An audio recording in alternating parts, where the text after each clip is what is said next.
Hey there, Mr. Reddit here. Welcome back to another episode of r/entitled Parent Stories. Our first story we'll be reading today, entitled Mom Tries to Make My Sister-in-Law's Life Miserable in Order to Get a House. After that, the time my sister's boyfriend's mother got me kicked out at Christmas. And after that, am I the jerk for not giving it my all at work? Now for every thumbs up this video gets, one Karen does not get to take anyone's house. I will once my lawyer gets involved. So please smash that like button. And if you're new, subscribe and turn on notifications for new stories from Reddit every single day. Entitled Mom Tries to Make My Sister-in-Law's Life Miserable in Order to Get a House. So, this story requires some background to be understood, so please bear with me. Recently, my mother-in-law passed. My wife's sister, Lucy, 40, female, has a mental handicap where she has the mentality and maturity of about a 9-year-old. She has lived with her mother her entire life and was, understandably, devastated by the loss. Because of her handicap, Lucy receives a Social Security disability check every month from the government in the amount of about $800. She and my mother-in-law had been renting an apartment using both of their incomes. However, with the loss of my mother-in-law's income, Lucy could no longer afford the apartment on her own. My mother-in-law and Lucy have a small dog, a Chihuahua, Maria, that they have had since it was born. Maria is now 12 years old. Lucy loves this little dog, and it's really the only thing she has left of her mother. My mother-in-law had taken care of Lucy for her whole life, to the point that Lucy never had to cook, clean, go grocery shopping, pay bills, make a budget, or do anything for herself. My mother-in-law's passing was not a surprise. She had been sick for a while. Therefore, for the past year or so, Lucy has been receiving services from a state-sponsored program, GP, to help her learn life skills such as cooking and cleaning. This program also offers housing assistance, but it was not needed before this time. How the housing assistant works is that the GP buys or rents housing and then places clients in the house, charging the client significantly reduced rent, with the state welfare program making up the difference. After my mother-in-law's passing, my wife became Lucy's power of attorney, allowing her to make financial and medical decisions for Lucy. My wife was able to get Lucy set up in GP housing at a cost to Lucy of $500 per month. This included all utilities, leaving Lucy $300 per month for internet, food, and anything else she's needed. It's not ideal, but it's doable. However, she would be unable to keep the dog. The reason for this is, entitled Mom, who we will call Karen, because of course. Also living in the same GP housing as Lucy is Dottie, 20s female. Dottie is also handicapped. She's nonverbal and walks with a walker. However, she seems very sweet. Unlike her mother, Karen, Dottie requires 24/7 support from caregivers. Lucy also has caregivers coming weekdays during the day to help her. Maria ended up staying with one of her caregivers, Sophie, until a situation could be arranged where she and Lucy could live together. Okay, enough background. Let's get to the entitlement. When my wife met with the GP representative and Karen to discuss Lucy moving into the house, Karen told everyone that dogs were not allowed because the landlord forbade it. The landlord she was referring to was not the GP, but the owner of the house that the GP was renting from. My wife asked if she could discuss this with the landlord directly, and Karen said, "No, I'm representing the landlord, so you just have to trust me." It gets worse. Even though Lucy is technically renting from the GP, Karen insisted that my wife sign a sublease stating that we were renting from Karen. The representative from GP said to go ahead and sign it and that it would be fine. My guess is that, since Karen is paying the GP, the document would be unenforceable and that the GP rep just didn't want to deal with fighting Karen. So my wife signed it. Karen also wanted Lucy to pay the $500 monthly to her and that she would give it to GP. My wife stood her ground on that one. There was no way that we were trusting this person with Lucy's money. After much arguing, Karen finally agreed to let us pay the rent directly to the GP. Then the discussion went back to the dog. My wife asked if there was any way that Maria could live with Lucy. Karen said, "Of course not. My husband is allergic to dogs." My wife said, "So that means if your husband comes to see Dottie, he'd have a problem, right?" Karen replied, "No, my husband never comes to the house, but I do all the time, and I can't be bringing dog dander home." Later, when my wife and I were at the house to sign the sublease, Karen mentioned that she had to leave to pick up her other daughter's dog. What? Karen also tried to get security cameras installed in the house. They would cover the living room, the kitchen, and the dining room, basically all of the common areas. Because Dottie was nonverbal and couldn't tell Karen what was happening with her, she wanted to be able to observe what was going on in the house at any time. Nobody was okay with this. Not Lucy, not my wife, not the caregivers, and not the GP representative. Some of Dottie's caregivers told us that Karen had asked for this on multiple occasions. She didn't like being told no. So Lucy moved in without the dog. Sophie would drive her over to her house nearly every day to spend time with Maria. Every time Karen came to the house when Lucy was there, she told Lucy that she should just forget about the dog because she's never going to have Maria with her again. Everything having to do with Karen was starting to look a little fishy. Using public records search, I was able to determine that the owner of the house was an 80-year-old woman who inherited the house from her parents when they passed. Using this same search, I was able to learn that Karen owned 3 different properties that she rented out. I kinda got the impression that Karen was trying to somehow get the house from the owner, but we never figured out what that dynamic was all about. After living there 3 months, my wife received a letter from the owner of the house. It was an eviction notice. Apparently, the owner had decided to sell the house and Lucy had 30 days to move out. The letter also stated that Karen has decided not to renew the lease. My wife called Karen and, as it turns out, Karen got a similar letter from the owner stating Lucy had decided not to renew the lease. I could not help but laugh. It seemed that whatever Karen was trying to pull on the owner got the last laugh. A few weeks later, Lucy moved into another GP house. This one is more expensive, $600 per month, but it includes internet, which Lucy no longer has to pay for, so it's pretty much a wash. Also, another resident in the house has a dog. So after making sure that Maria and the other dog got along, Lucy has her dog back. Speaking of dogs, do you have a dog? And if so, what's their name? Please let us know. I want to get a pug soon and name him Sparky. The time my sister's boyfriend's mother got me kicked out at Christmas. For Christmas, every year, our extended family tradition is that each small family group does presents, stockings, and breakfast with the kids at home. Then we head to the grandparents' house for the turkey dinner. Then, in the evening, all of those people head to my aunt's house for the big party, which all the cousins, plus her partner's side of the family. There are hundreds of us. Think of a swarm of locusts. One year, my mother called about a week beforehand to let me know of a change in plans. Instead of heading to my parents' house, we were going to go to Dark Helmets before the big do. I was not in favor of this arrangement and bowed out gracefully. In the next few days, I underwent one of the biggest psychological attacks ever launched. I was ruining Christmas. It wasn't fair to make them choose between me and Dark Helmet. I was destroying my kids' relationships with family. It was such a small thing. If I didn't do it, I'd be responsible for every bit of evil that exists, blah blah blah. It was relentless, and I buckled on the 23rd when they got to my kids, who told me that they really wanted to go. They were relieved and started telling me all about their plans, none of which I cared about.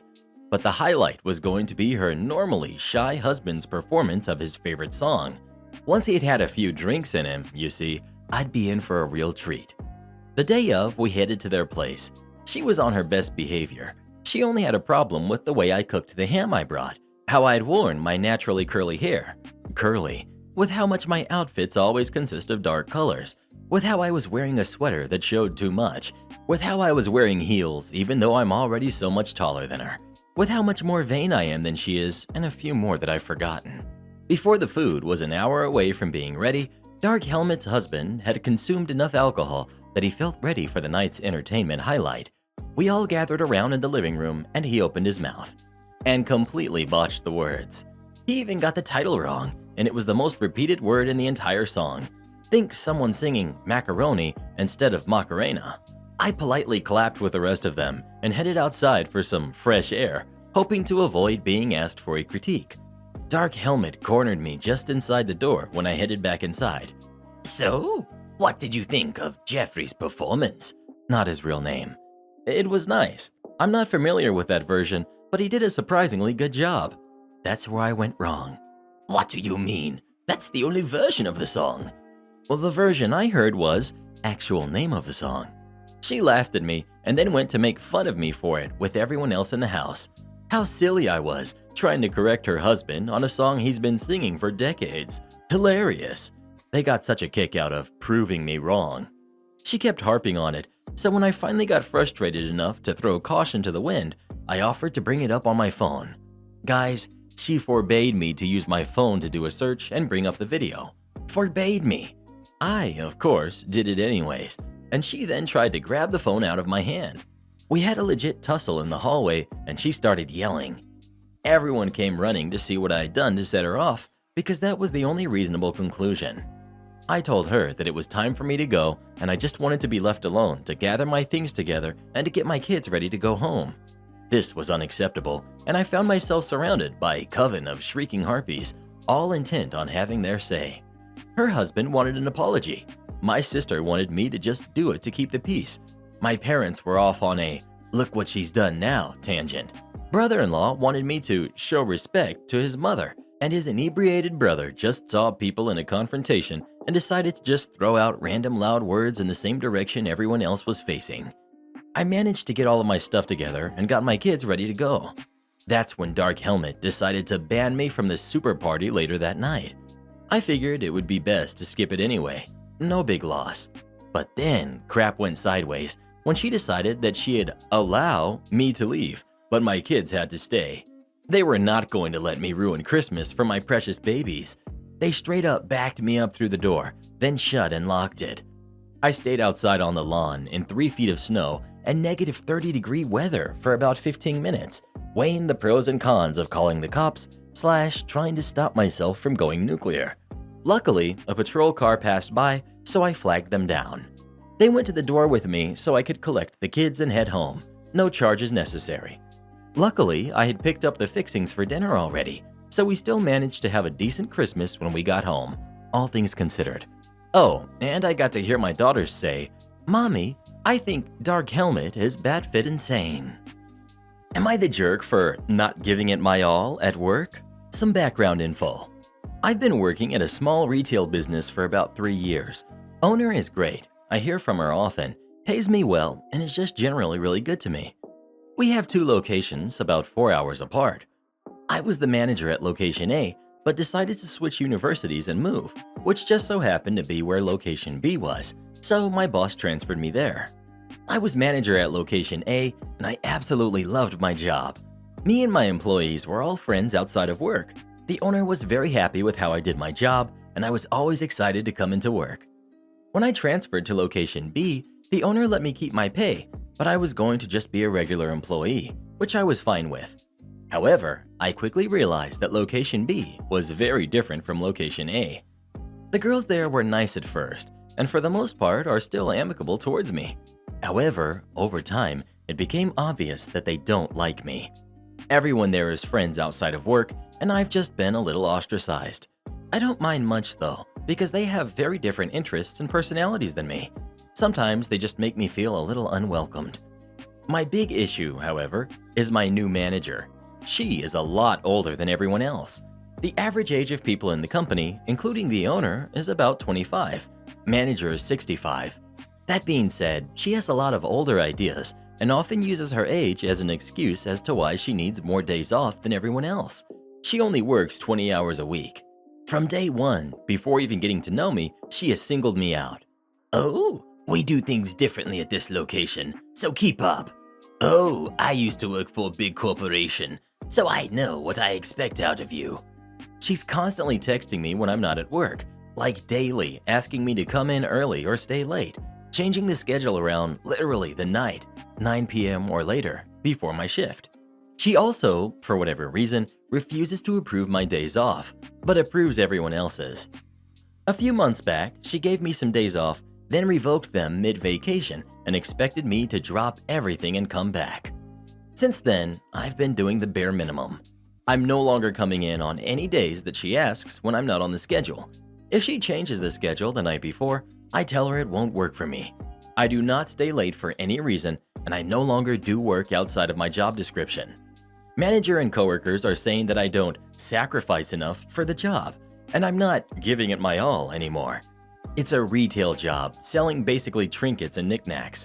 But maybe I am the jerk and should just quit instead of doing more or less the bare minimum. Well, what do you think? Is OP the jerk or is the boss? Please let us know. I think OP should find somewhere where they'll be happier to work at. That environment just doesn't sound very nice at all. Management fined me for being a considerate neighbor, so I made life difficult for them with my payments of the fine. I live in an apartment building where everybody gets one assigned parking space per apartment as standard. You can pay for an extra one, but we don't need that. Due to a history of bad parking in the car park, they introduced a rule whereby you could be fined if you do not park in your allotted parking spot. Now, my parking space is at the end of a row. On one side, I have a wall about 1.5 meters away from the end of my parking space. On the other is the car belonging to the person who lives directly below me in the building. My under neighbors are a family with 3 kids. Knowing how difficult it can be to get all of their kids into the car seats, I have 2 of my own.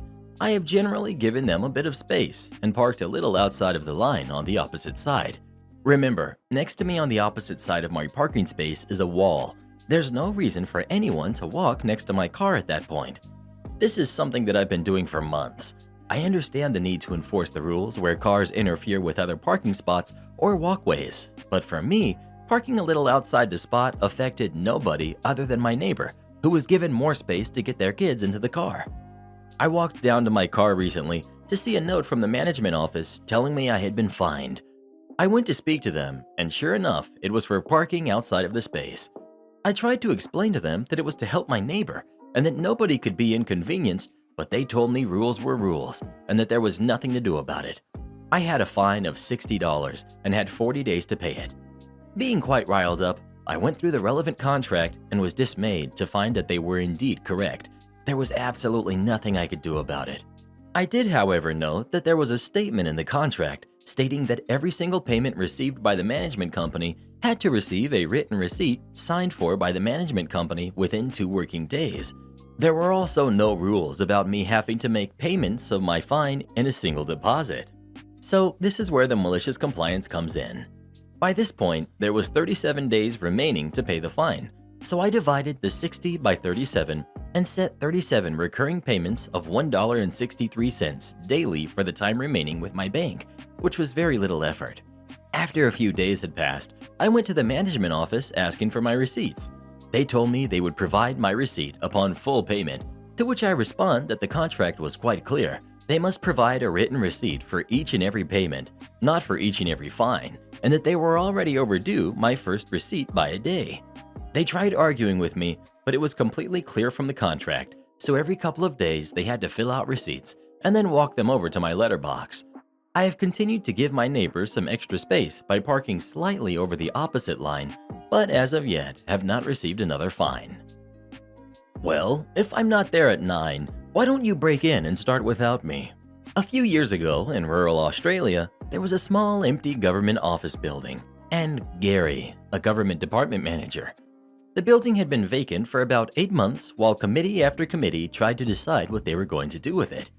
Gary was the manager of the infrastructure department, which was responsible for the upkeep and any modifications to the building.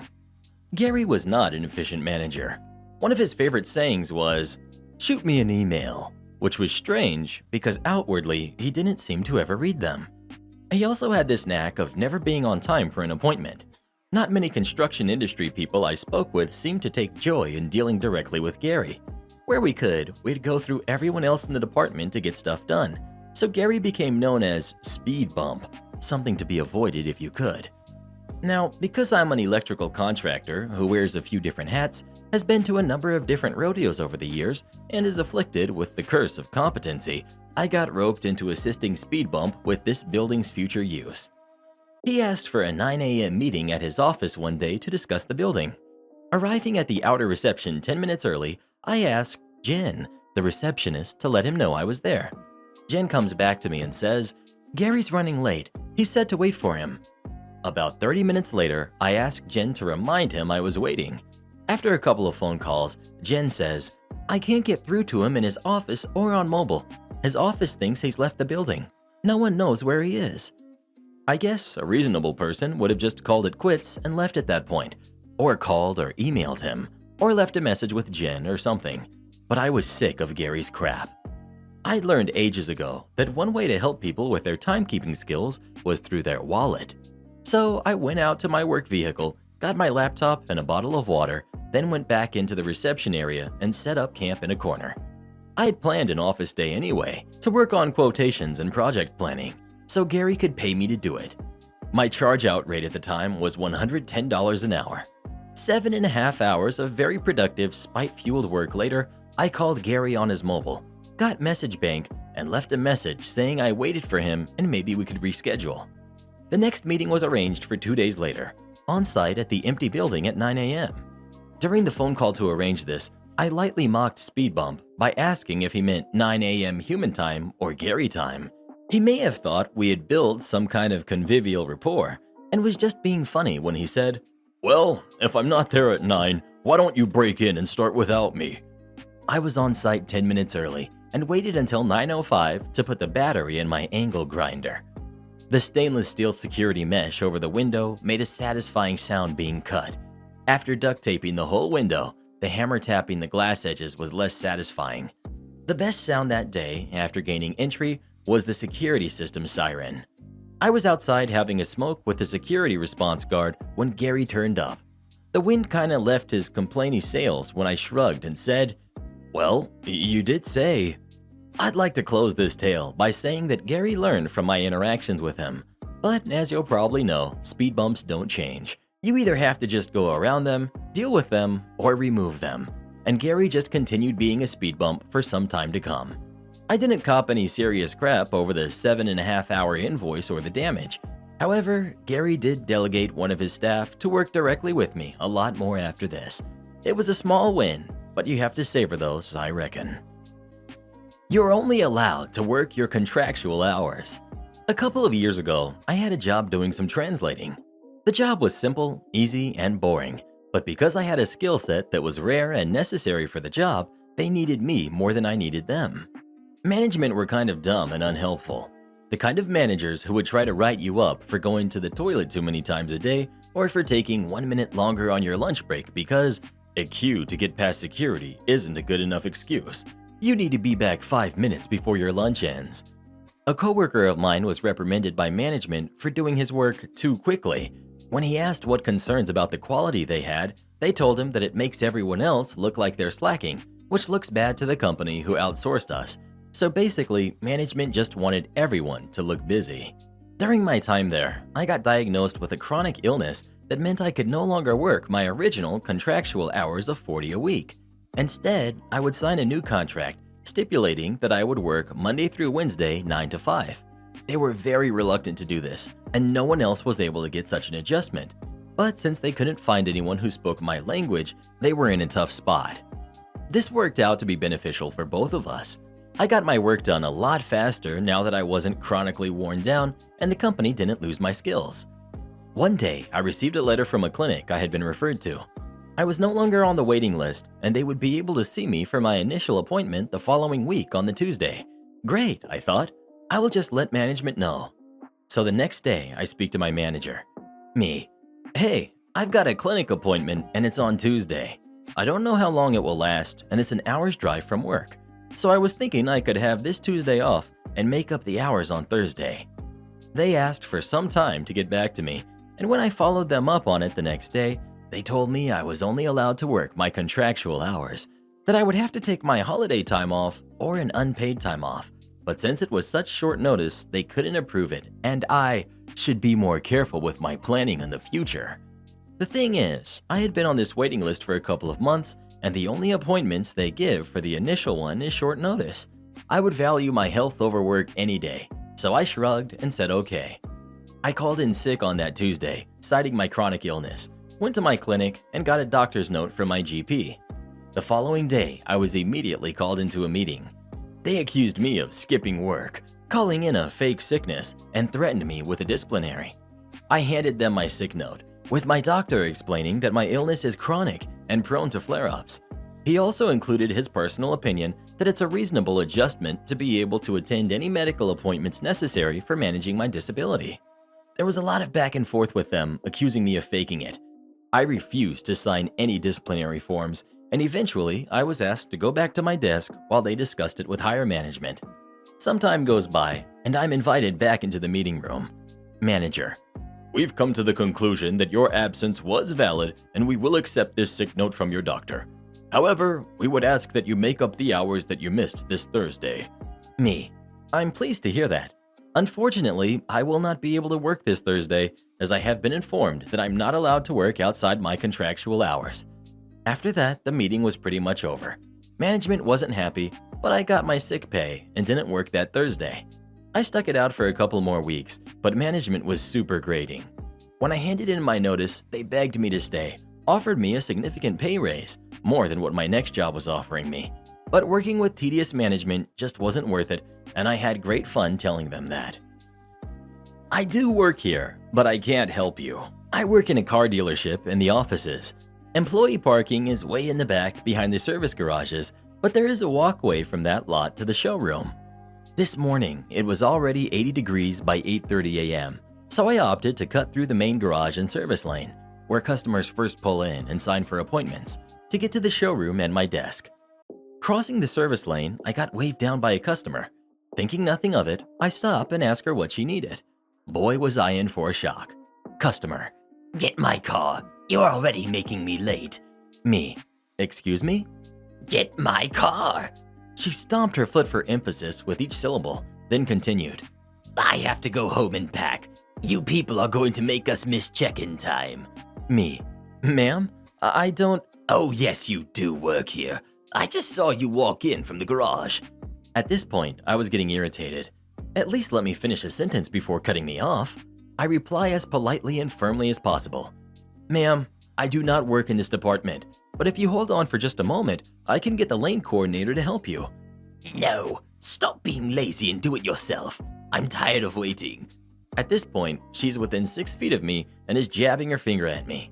I don't know the service procedures for lockdown, nor would I know who to ask about her vehicle status. Thankfully, the lane coordinator was coming back in from valeting another vehicle and heads over to us. Lane coordinator: "Is everything all right over here?" No, this employee is refusing to help me. One of you lazy jerks, go get my car right now. We're going to be late because of you. Lane coordinator: "Ma'am, she doesn't work in this department. She wouldn't know who to ask about your vehicle status. Come with me and I'll ask your service advisor." The customer follows her with a sneer as I rush to the office to finally clock in. I let my manager know what happened just in case there's a complaint from service. We laughed about it and I got to work. Later this morning, we found out that she walked in at 8 a.m. without an appointment, demanding an oil change before leaving for a trip downstate. She was squeezed in due to an earlier cancellation, but was warned that it could take longer than normal. Am I the jerk for getting off the lease and leaving my roommate to fend for herself? Okay, yeah, I know the title seems bad, but hear me out. My friend, female 19, and I, female 19, decided to move in together this May. We've known each other for more than a decade, and I considered her one of my best friends. We've always talked about living together, and 2 months ago we got an opportunity and made it into a reality. We signed a 1-year lease on a 2-bedroom apartment not too far from our college and jobs. Well, yesterday she comes into my room and says she wants to talk to me about something. She reveals the actual reason for her moving out of her parents' house. She's pregnant. Her dad is the type of guy that thinks if you're grown enough to have relations, then you're grown enough to live on your own. Not under his roof type of guy.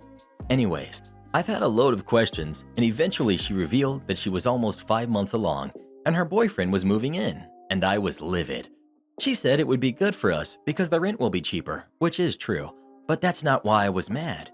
I realized she knew before signing the lease and didn't think to mention that she was pregnant and moving someone else in. I'm sorry, but I did not sign up to be living in an apartment with some man and a baby. The main reason I moved out of my own house was because I am the oldest of 4 younger siblings. There was too much going on at home, and I thought moving out I would finally have my peace. After we talked, we both went to our own rooms, and after a couple of hours, I called to talk to her again and made up my mind that I do not want to live here anymore because of the obvious circumstances. She got mad, as expected, but most of all because she doesn't have much savings and was planning to rely on my share of the rent to stay afloat while she's on leave. I've already talked to the landlord about paying to break myself from the lease. I'm sorry, but I did not sign up for this. She She claims there was no contract for not getting pregnant, but there is a contract in place for us, the lease. But I feel that's common sense when you're living with someone. I feel like an awful friend because I'm not being supportive, but this isn't what I agreed to. I can see why she would be upset with me because of my sudden decision to move, 1 month notice, especially since she doesn't have much savings and is expecting a baby soon. On the other hand, she should have been honest with her intentions and starting a family because I would have just said no to moving in. Am I the jerk? Well, who do you think is the jerk? OP or her friend? Please let us know. I don't blame you for moving out at all. I'd also rethink that friendship. You won't believe what happens in this video, so come watch it next and we'll see you when you get there. And join as a channel member today and we'll give you a shout out in our next video.